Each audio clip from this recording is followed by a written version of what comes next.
Manager ni VNC pumunta sa kanyang apartment.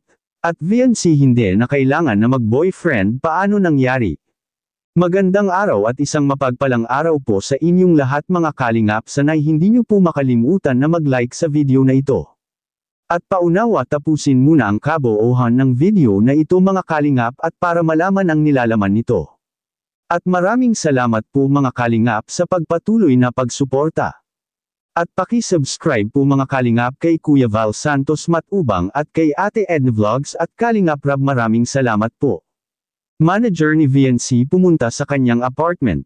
At grabe, bakit hindi na kailangan na mag-boyfriend si VNC?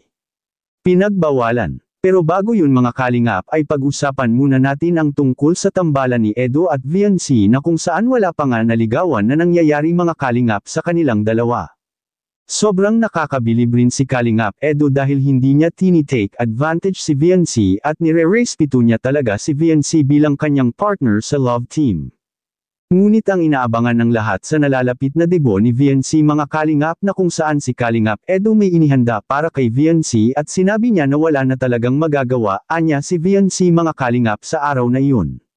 Sa pagkakaalam po natin mga kalingap ay si VNC at Edo may nagaganap na usapan silang dalawa dahil maalala natin na sinabi rin ito ni VNC kay Kalingap Edo na maghintay lang anya si Kalingap Edo na mag-8-10 siya.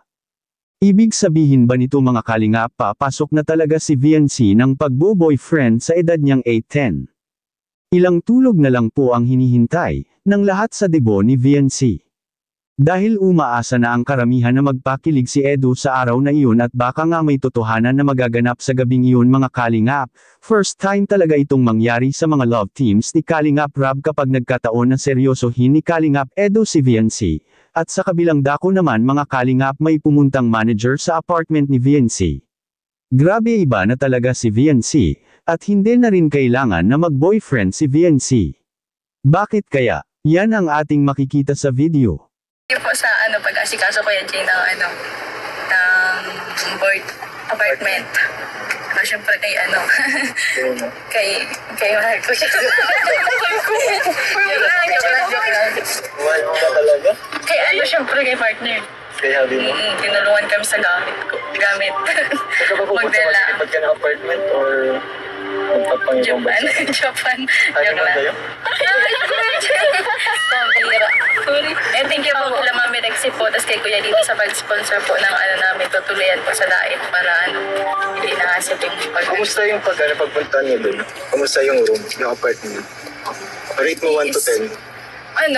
10 talaga? Yung room. Sobrang ganda talaga ng apartment ng kata.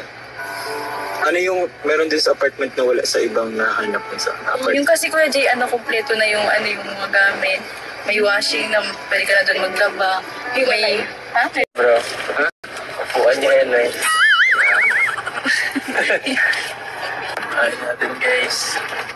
Magiging na tayo, magbubukod na tayo guys. Magbubukod na po mga kalinga. Sana ako. Ginagamplas niyo ako eh. Ayan tuloy. Ayan tuloy.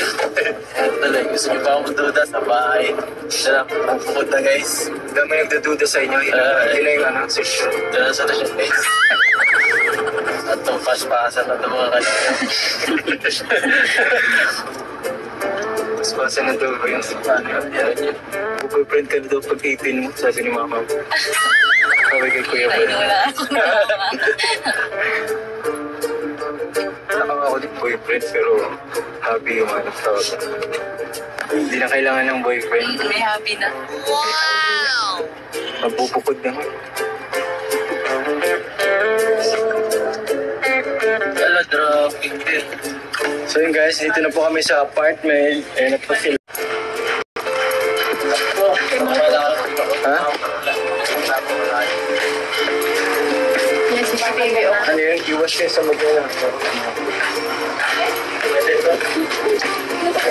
Why kita niya happy guys? Safe. Madaming CCTV. Oh, maganda?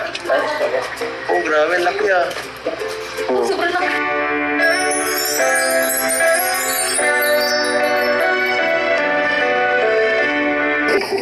Si Biancy na daw pumasagot sa Tumigatina.